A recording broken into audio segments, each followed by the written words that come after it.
जय श्री राधे कृष्णा। आप सभी का दिन शुभ और मंगलमय हो और भगवान श्री कृष्ण की कृपा आप सभी भक्त जनों पर सदा बनी रहे। आज सुनिए कार्तिक मास महात्म्य का अध्याय 19। आज का अध्याय शुभारंभ करने से पहले आपको सुनाते हैं कार्तिक स्नान की एक कहानी। एक समय की बात है, किसी गांव में एक साहूकार रहता था। उसके एक बेटा और एक बहू भी थे।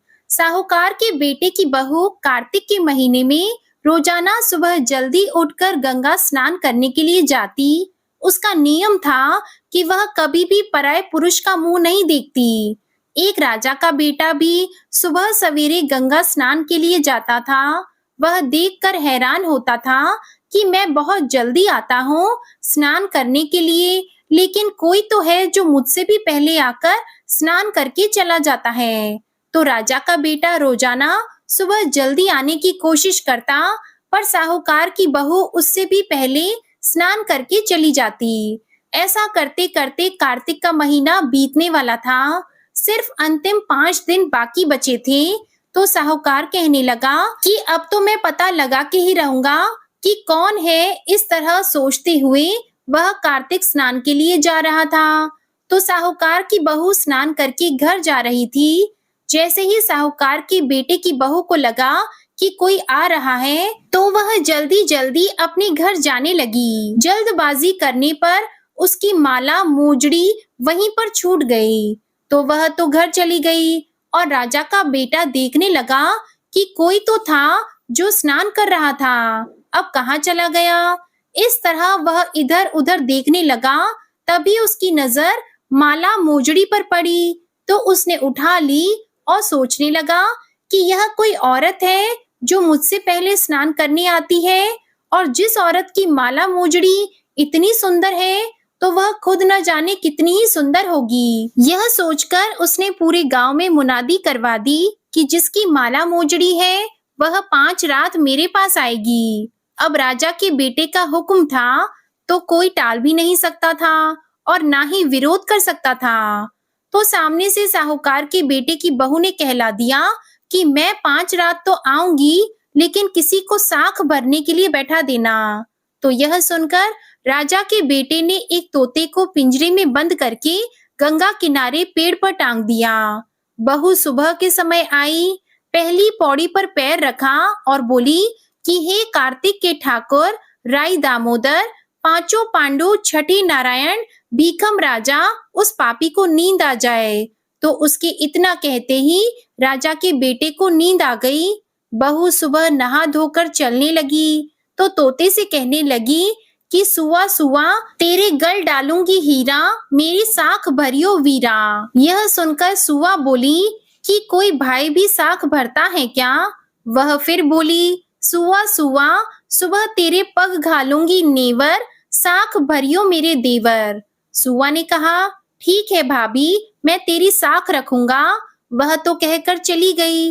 राजा का बेटा हड़बड़ा कर उठा और सुआ से पूछा, सुआ सुआ वह आई थी, वह कैसी थी। तो सुआ बोला, आभा की सी बिजली, होली की सी झल, केला की सी कामिनी, गुलाब का सा रंग। तो यह सुनकर राजा के बेटे का मन मचलने लगा और सोचने लगा कि मैं भी कैसा हूँ। वो आई तो थी, मैं सो गया, कल से मैं नींद नहीं लूंगा। तो अगले दिन राजा के बेटे ने सोचा कि आज मैं अपनी अंगुली में चीरा लगा लूंगा ताकि मुझे नींद न आए।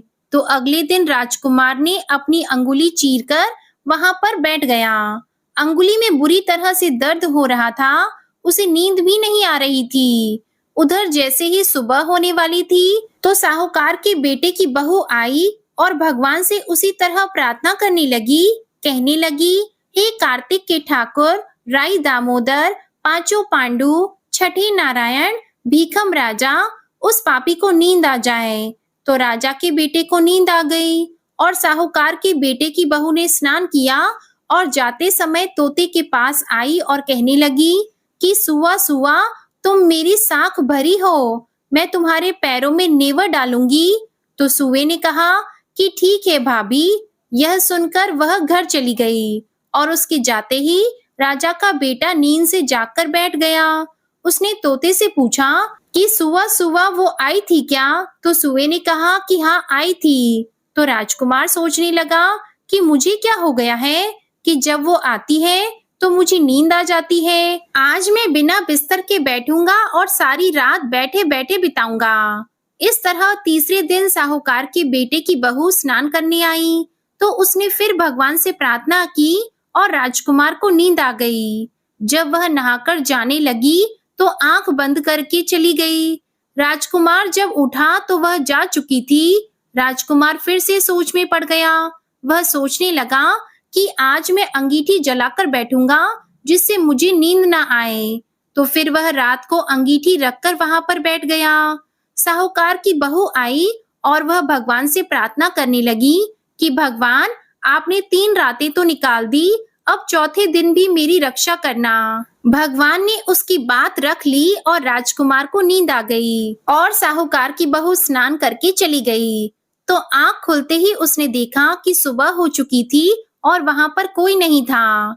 वह सोचने लगा कि आज की रात मैं बिल्कुल नहीं सोऊंगा। आज मैं अपनी आंखों में मिर्ची डालकर बैठूंगा ताकि मुझे नींद न आए। तो साहूकार की बहू फिर आई और उसने भगवान से उसी तरह प्रार्थना की कि भगवान, आज मेरा चौथा दिन है, आज भी मेरी लाज रखना। तो भगवान की कृपा से उसे फिर नींद आ गई और वह स्नान करके चली गई। सुबह जब तोते से राजकुमार ने पूछा तो उसने वही बात बताई कि वह आई तो थी और स्नान करके चली गई। तो राजकुमार सोचने लगा कि आज मैं बिना बिस्तर बिछाए गंगा किनारे बैठकर निगरानी करूंगा। आज उसे नहीं जाने दूंगा क्योंकि आज तो 5वां और अंतिम दिन है। तो इस तरह विचार करके वह बैठ गया और साहूकार के बेटे की बहू आई और भगवान से प्रार्थना करने लगी कि भगवान, आज तो 5वां दिन है, आप मेरी रक्षा करना। तो वह तो पतिव्रता नारी थी और बड़े ही नियम से कार्तिक का स्नान करती थी। भगवान ने उसकी मुराद पूरी कर दी। उस दिन भी राजकुमार को नींद आ गई। जब वह स्नान करने के लिए आई और स्नान करके वापस जाने लगी तो उसने अपनी आंखें बंद कर ली और तोते के पास आकर कहने लगी कि सुआ सुआ, इस पापी को कह देना कि 5 रातें पूरी हो चुकी है, अब वह मेरे मोतियों की माला मेरे घर भिजवा दे। तो सुबह राजकुमार की आंख खुली। उसने तोते से पूछा कि वह आई थी क्या? तो तोते ने कहा कि हाँ, वह आई थी और तुम्हारे लिए एक संदेश है। उसने कहा है कि 5 रात पूरी हो चुकी है, अब मेरी माला भिजवा देना। तो यह सुनकर राजकुमार सोचने लगा कि वह तो सच्ची थी, तभी तो भगवान ने उसका सत्य रखा। फिर राजकुमार भी अपने घर चला गया। कुछ समय के बाद में राजकुमार को कोढ़ हो गया और कोढ़ की वजह से राजकुमार का शरीर बुरी तरह से जलने लगा। वह बुरी तरह से चीखता और चिल्लाता तो राजा से उसकी हालत देखी नहीं जाती। राजकुमार के एक ही बेटा था। जब भी किसी वैद्य को बुलाते और उसका इलाज करवाने की कोशिश करते तो रोग उतना ही ज्यादा बढ़ जाता। यह देखकर वैद्य ने कहा कि राजन, इसकी बीमारी हमारी समझ में नहीं आ रही, आप किसी अच्छे विद्वान पंडित से पूछिए। तो राजा ने विद्वान पंडितों को बुलाकर पूछा कि मेरे बेटे का शरीर क्यों जल रहा है? जैसे मैं इसके इलाज करवाने की कोशिश करता हूँ तो और ज्यादा जलने लगता है, बताओ उसका क्या कारण है? तो पंडितों ने देखकर बताया कि आपके बेटे ने पतिव्रता नारी पर बुरी नजर डाली थी, उसकी वजह से इसकी यह हालत हो गई है और इस रोग से यह पीड़ित हुआ है। तो राजा ने कहा कि आप जब इसका कारण जानते हैं तो निवारण भी जानते होंगे, कृपया करके मेरे बेटे के ठीक होने का उपाय बताइए। तो पंडितों ने कहा कि अगर यह उस साहूकार की बहू को धर्म की बहन बनाए और रोज उसके नहाए हुए जल से स्नान करे तो ही यह ठीक हो सकता है। इसके बाद राजा साहूकार की बहू की वह माला लेकर साहूकार के घर गया और बोला कि यह माला आपकी पुत्र वधू की है, इसे मैं लौटाने आया हूँ। आप इस माला को रख लीजिए और मुझ पर एक एहसान कीजिए।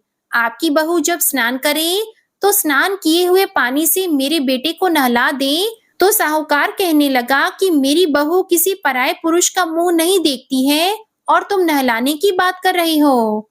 तो राजा ने सारी बात साहूकार को बताई कि मेरे बेटे ने किस तरह आपकी बहू पर बुरी नजर डाली थी और उसकी वजह से आज वह कोढ़ रोग से पीड़ित हो गया है और तिल तिल करके मर रहा है।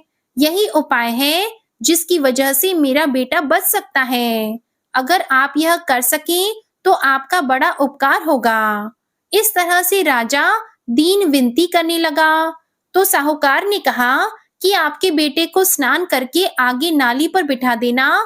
जब मेरी बहू स्नान करेगी तो नीचे उस नाली के पानी से आपका बेटा स्नान कर लेगा।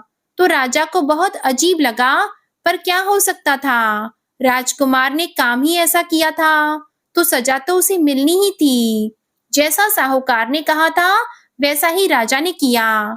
स्नान घर के आगे नाली के ऊपर अपने बेटे को उसने बिठा दिया। जैसे ही ऊपर स्नान घर में साहूकार के बेटे की बहू स्नान करती तो वह पानी राजकुमार के ऊपर आकर गिरता, तो उसके सारे पाप नष्ट हो गए और उसका शरीर चंदन सा हो गया। फिर उसने ठीक होते ही साहूकार के बेटे की बहू से माफी मांगी और कहा कि आज से तुम मेरी बहन हो और मैं तुम्हारा भाई हूँ। मेरे पिछले सारे अपराध क्षमा करो। आज के बाद से मैं दोबारा ऐसी गलती किसी के साथ नहीं करूंगा। तो इस तरह कार्तिक स्नान करने से भगवान श्री हरि ने साहूकार की पुत्र वधू की रक्षा की। हे पंच देवता, जैसे आपने साहूकार के बेटे की बहू का सत रखा वैसा ही सभी का रखना। जो भी पतिव्रता नारी कार्तिक का स्नान करे और पति धर्म के नियमों का अच्छे से पालन करे, उसके सुहाग और सौभाग्य की हमेशा रक्षा करना। जय हो पंच देवता की। अब सुनिए कार्तिक मास महात्म्य में आगे की कथा। श्री सूत जी कहने लगे कि हे ऋषियों, भगीरथ के वंश में सौरदास नामक राजा के पुत्र का नाम मित्रसेन था, जो गुरु वशिष्ठ के श्राप से राक्षस हो गया था। गंगा जल के प्रभाव से उसने भी परम पद प्राप्त कर लिया। तब ऋषियों ने पूछा, हे सूत जी, गुरु वशिष्ठ जी ने मित्रसेन को किस कारण से श्राप दिया? कृपा करके यह कथा भी विस्तार पूर्वक सुनाइए। श्री सूत जी बोले, हे ऋषियों, एक समय अत्यंत धर्म के राजा मित्रसेन अपने कुछ साथी सहित शिकार खेलने के लिए वन को गया, जहां पर उसने अनेक हिरणों का शिकार किया। फिर भूख और प्यास से दुखी होकर नदी के तट पर आ गया। राजा रात भर वहां पर रहा और प्रातः काल होते ही शिकार की खोज में पुनः चल पड़ा। कुछ दूर जाकर राजा ने देखा कि पर्वत की कंदरा में एक व्याघ्र और व्याघ्री मैथुन कर रहे हैं। राजा ने धनुष पर बाण चढ़ाकर उन पर छोड़ दिया। व्याघ्री बाण लगते ही तत्काल वहीं पर गिर पड़ी। थोड़ी देर में उसने प्राण त्याग दिए।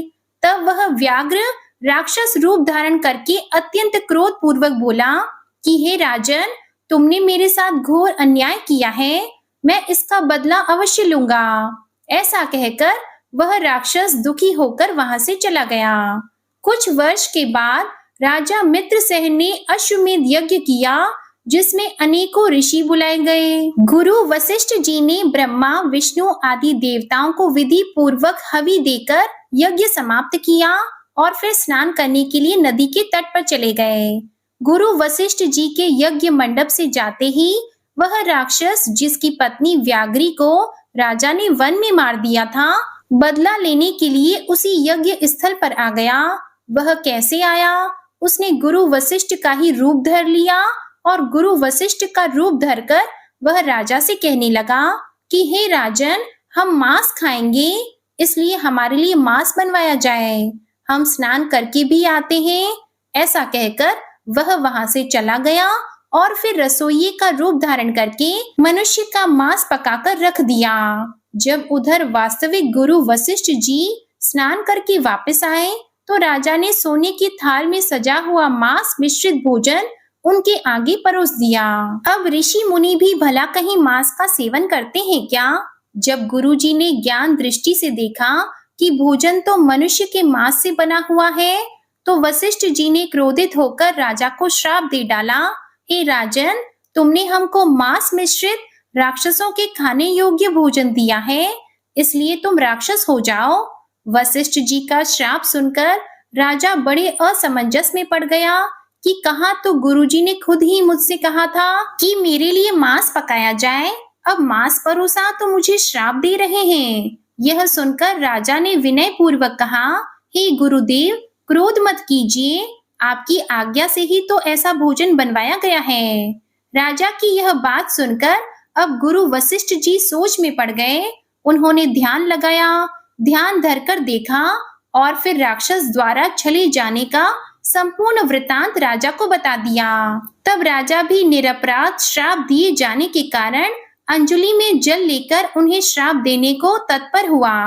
ठीक उसी समय उसकी रानी दमयंती आकर कहने लगी कि राजन, आप तो क्षत्रिय हैं, इसलिए क्रोध का परित्याग कीजिए और जो कुछ आपके भाग्य में लिखा था उसे भोगिए। जो मनुष्य अपने गुरु पर रोष करता है वह वन में जाकर ब्रह्म राक्षस हो जाता है, इसलिए आप शांत ही रहिए। पत्नी के इन वचनों को सुनकर राजा क्रोध त्याग कर सोचने लगा कि अब क्या करना चाहिए। फिर राजा ने अंजलि के जल को जैसे ही अपने पैरों पर डाला, त्यों ही उसके पैर काले पड़ गए, क्योंकि वह श्रापित जल था। इसी कारण वह राजा राक्षस रूप में कलमाशपाद के नाम से विख्यात हुआ। निरपराध राजा गुरु वशिष्ठ जी के चरणों में गिरकर बारंबार क्षमा मांगते हुए अपनी मुक्ति का उपाय पूछने लगा। तब वशिष्ठ जी ने कहा कि हे राजन, क्योंकि यह पाप तुमसे अनजाने में हुआ है, इस कारण मेरे श्राप का प्रभाव 12 वर्षों तक ही रहेगा। इसके पश्चात तुम अपने वास्तविक स्वरूप में वापस आ जाओगे और अनेक वर्षों तक राज्य का भोग करते हुए गंगा जल के प्रभाव से मुक्ति प्राप्त करोगे और भगवान विष्णु की सेवा करते हुए अंत काल में विष्णु लोक को प्राप्त हो जाओगे। ऐसा कहकर गुरु वशिष्ठ जी अपने आश्रम को चले गए और राजा भी राक्षसी देह धारण करके निर्जन वनों में भूखा प्यासा भटकने लगा। कई वर्षों तक अनेकों कष्ट सहने के बाद वह राक्षस एक दिन नर्मदा नदी के तट पर आया और वहां भी पशु, पक्षी, मनुष्य और सर्प आदियों को खाकर विचरण करने लगा। वहां घूमते हुए उसने एक दिन नर्मदा नदी के तट पर एक मुनि को अपनी पत्नी के साथ रमण करते हुए देखा। भूख से पीड़ित होने पर जैसे व्याघ्र मृग को पकड़ लेता है, ठीक उसी तरह उसने मुनि को पकड़ लिया। मुनि की पत्नी ने जब अपने पति को राक्षस के हाथों में देखा, तब मुनि की पत्नी को लगा कि उसके पति के प्राण अब संकट में हैं, तो वह राक्षस रूपधारी राजा से विनय पूर्वक बोली कि आप वास्तव में राक्षस नहीं बल्कि सूर्य कुल में उत्पन्न मित्रसेन नाम के राजा हैं। मेरा पुत्र भी छोटा है, इसलिए बिना पति के इस वन में मैं कैसे निर्वाह करूंगी। आप मेरे पति को प्राण दे दीजिए। प्राण दान से बढ़कर तो अन्य कोई दान ही नहीं है, क्योंकि मुनि लोग बड़े अंतर्यामी होते हैं, दूरदर्शी होते हैं, उनकी पत्नियों में भी वही गुण होता है। तो उस मुनि की पत्नी ने राजा के पूर्व जन्म का वृतांत ध्यान लगाकर जान लिया। उस पत्नी की इस प्रार्थना का राक्षस पर कोई प्रभाव नहीं पड़ा और जैसे कोई व्याघ्र हिरण के छोटे बच्चे को पकड़कर खा जाता है, ठीक वैसे ही वह राक्षस भी उस मुनि को खा गया। तब मुनि की पत्नी ने उसे श्राप देते हुए कहा कि तुमने रमण करते हुए मेरे पति को मारा है, इसलिए तुम जब भी अपनी पत्नी के साथ रमण करोगे, मृत्यु को प्राप्त होकर पुनः राक्षस योनि को प्राप्त हो जाओगे। एक तो वह राजा पहले ही राक्षस हो जाने का श्राप झेल रहा था, अब यहाँ मुनि की पत्नी ने उसे एक साथ दो श्राप दे डाले। यह 2 श्राप एक साथ सुनकर राक्षस देहधारी राजा भी क्रोधित होकर बोला, हे दुष्ट, एक अपराध के बदले तुमने मुझे 2 श्राप दिए हैं, इसलिए तुम भी पिशाचिनी बन जाओ। इसके पश्चात वह मुनि की पत्नी भी पिशाचिनी हो गई और भूख प्यास से व्याकुल होकर उसी वन में इधर उधर भटकने लगी। इसके बाद जो कुछ भी हुआ, इसका वृतांत आप अगले अध्याय में सुनिएगा। अब सुनिए लपसी तपसी की कहानी। एक लपसी था, एक तपसी था। तपसी हमेशा भगवान की तपस्या किया करता था और लपसी रोजाना 1.25 शेर की लापसी बनाता और सबसे पहले भगवान को भोग लगाता, उसके बाद स्वयं भोजन कर लेता। इस तरह दोनों की दिनचर्या चल रही थी। एक दिन दोनों भाइयों में कोई बात को लेकर कहासुनी हो गई, तो दोनों जोर जोर से लड़ने लगे। लपसी कहने लगा कि मैं बड़ा हूँ मैं रोजाना भगवान को भोग लगाता हूँ। तो तपसी कहने लगा कि मैं तो रोजाना तपस्या ही करता रहता हूँ, तो मैं बड़ा हूँ। इस तरह लड़ते लड़ते दोनों जोर जोर से बोलने लगे।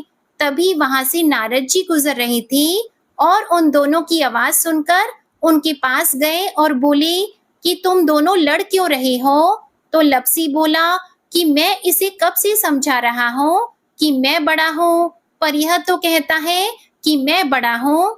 तो तपसी कहने लगा कि मैं इतनी तपस्या करता हूँ, तो मैं ही बड़ा हूँ। यह छोटी सी बात इसके समझ में नहीं आ रही। तो नारद जी कहने लगे कि तुम दोनों शांत हो जाओ, तुम्हारा फैसला मैं करूंगा, लेकिन आज नहीं कल आऊंगा, फिर बता दूंगा कि तुम दोनों में से कौन बड़ा है। यह कहकर नारद जी चले गए। दूसरे दिन रोजाना की तरह तपसी नहा कर आए तो नारद जी ने 1.25 करोड़ की अंगूठी उसके आगे फेंक दी। तो तपसी का ध्यान जैसे ही उस अंगूठी पर पड़ा तो उसने तुरंत उठाकर अपने पैर के नीचे दबा ली और तपस्या करने के लिए बैठ गया। तो नारद जी ने दूसरी अंगूठी लपसी के सामने फेंक दी। तो लपसी ने अंगूठी को देखकर भी अनदेखा कर दिया और लापसी बनाने लगा। बनाने के बाद में भगवान को भोग लगाकर स्वयं भोजन करने के लिए बैठ गया। तो नारद जी उनके सामने आ गए। नारद जी को देखते ही उन दोनों ने पूछा कि नारद जी, अब आप बताओ हम में से कौन बड़ा है? तपसी कहने लगा कि मुझे ही बड़ा बताना, क्योंकि मैं ही बड़ा हूँ। तो नारद जी बोले कि तू खड़ा होकर तेरा पैर तो उठा। तो जैसे ही उसने खड़ा होकर पैर उठाया तो उसके पैर के नीचे अंगूठी थी। तो नारद जी कहने लगे कि यह अंगूठी तूने चुराई है, तुझे तेरी तपस्या का कोई फल नहीं मिलेगा, क्योंकि यह अंगूठी मैंने ही तुम दोनों के आगे फेंकी थी। तो तूने जो झट से अंगूठी को उठा लिया, तेरा मन तो मोह माया में अब भी लगा है। लपसी ने तो अंगूठी को देखकर भी अनदेखा कर दिया और अपनी रोजाना की भक्ति करने लगा। जो लपसी रोजाना करता है वह भी एक भक्ति है, और मेरा फैसला यह है कि लपसी ही सबसे बड़ा है। तब यह सुनकर तपसी हाथ जोड़कर कहने लगा कि महाराज, मुझसे बहुत बड़ा अनर्थ हो गया है, आगे से मैं ऐसी गलती कभी नहीं करूंगा। पर आप मुझे बताओ, मैंने भक्ति तो सच्चे मन से की है, तो मुझे उस भक्ति का फल कैसे मिलेगा? तो नारद जी कहने लगे कि रोटी बनाकर गाय और कुत्ते की रोटी नहीं बनाएगा, उसका फल तुझे ही मिलेगा। रोटियां बनाकर पीछे से सुबह छोटी रोटी नहीं बनाएगा, उसका फल, और शाम को रोटी बनाकर पीछे से एक बड़ी रोटी नहीं बनाएगा, उसका फल भी तुझे ही मिलेगा। ब्राह्मण को भोजन करवाकर दक्षिणा नहीं देगा, तो वह फल भी तुझे ही मिलेगा। सूट साड़ी अगर हम किसी को दें तो उसके ऊपर दक्षिणा स्वरूप अगर कुछ रुपए नहीं देंगे तो उसका फल भी तुझे ही मिलेगा। अगर कोई दिए से दिया जलाएगा तो उसका फल भी तुझे ही मिलेगा। व्रत रखकर अगर कोई सारी कहानी सुन ले लेकिन तुम्हारी इस लपसी तपसी की कहानी को नहीं सुनेगा तो उसका फल भी तुम्हें ही मिलेगा। तो इस तरह का आशीर्वाद पाकर तपसी बड़ा ही प्रसन्न हुआ। कहा जाता है कि उसी दिन से हर व्रत कथा के बाद में लपसी तपसी की कहानी जरूर सुननी चाहिए। कहानी सुनने के बाद में कहना चाहिए कि लपसी का फल लपसी को मिले, तपसी का फल तपसी को मिले। हमारी कहानी का, हमारे व्रत का और हमारे पूजा पाठ का पुण्य फल हमें मिले। अब आप बड़े ही प्रेम से सुनिए शालिग्राम भगवान जी की आरती। शालिग्राम सुनो विनती मेरी, यह वरदान दया कर पाऊं। प्रातः समय उठी मंजन करके, प्रेम सहित स्नान कराऊं। चंदन धूप दीप तुलसी दल, वर्ण वर्ण के पुष्प चढ़ाऊं। शालिग्राम सुनो विनती मेरी, यह वरदान दया कर पाऊं। तुम्हारे सामने नृत्य करूं नित्य, प्रभु घंटा शंख मृदंग बजाऊं। शालिग्राम सुनो विनती मेरी, यह वरदान दया कर पाऊं। चरण धोय चरणामृत लेकर कुटुंब सहित बैकुंठ सिधारो। शालीग्राम सुनो विनती मेरी, यह वरदान दया कर पाऊं। जो कुछ रूखा सूखा घर में भोग लगा कर भोजन पाऊं। शालीग्राम सुनो विनती मेरी, यह वरदान दया कर पाऊं। मन वचन कर्म से पाप किए, जो परिक्रमा के साथ बहाऊं। शालीग्राम सुनो विनती मेरी, यह वरदान दया कर पाऊं। ऐसी कृपा करो मुझ पर, जम के द्वारे जाने न पाऊं। शालीग्राम सुनो विनती मेरी, यह वरदान दया कर पाऊं। माधो दास की विनती यही है, हरिदासन को दास कहाऊं। शालीग्राम सुनो विनती मेरी, यही वरदान दया कर पाऊं। बोलिए शालीग्राम भगवान जी की जय। अब सुनिए श्री तुलसी चालीसा। जय जय तुलसी भगवती, सत्यवती सुखदानी। नमो नमो हरि प्रेयसी, श्री वृंदा गुण खानी। श्री हरि शीश बिरजनी, देहो अमर वर अम्ब। जनहित है वृंदावनी, अब न करहु विलंब। धन्य धन्य श्री तुलसी माता, महिमा अगम सदा श्रुति गाता। हरि के प्राण हो से तुम प्यारी, हरि हेतु कीन हो तप भारी। जब प्रसन्न है दर्शन दीन हो, तब कर जोरी विनय उस कीन हो। हे भगवंत कंत मम होहु, दीन जानी जन छाड़हु छोहु। सुन लक्ष्मी तुलसी की बानी, दीन हो शाप कद पर आनी। उस अयोग्य वर मांगन हारी, हो विटप तुम जड़ तनुधारी। सुनी तुलसी शप्यो तेहि ठामा, करहु वास तुहु नीचन धामा। दियो वचन हरि तब तत्काला, सुनहु सुमुखी जनि होहु बिहाला। समय पाई वो द्रौपदी तोरा, पूजी हो आस वचन सत मोरा। तब गोकुल महा गोप सुदामा, तासु भई तुलसी तू बामा। कृष्ण रास लीला की माही, राधे शक्यो प्रेम लखी नाही। दियो शाप तुलसी तत्काला, नर लोकी तुम जन्महु बाला। या गोप वह दानव राजा, शंख चूड़ नामक शिर ताजा।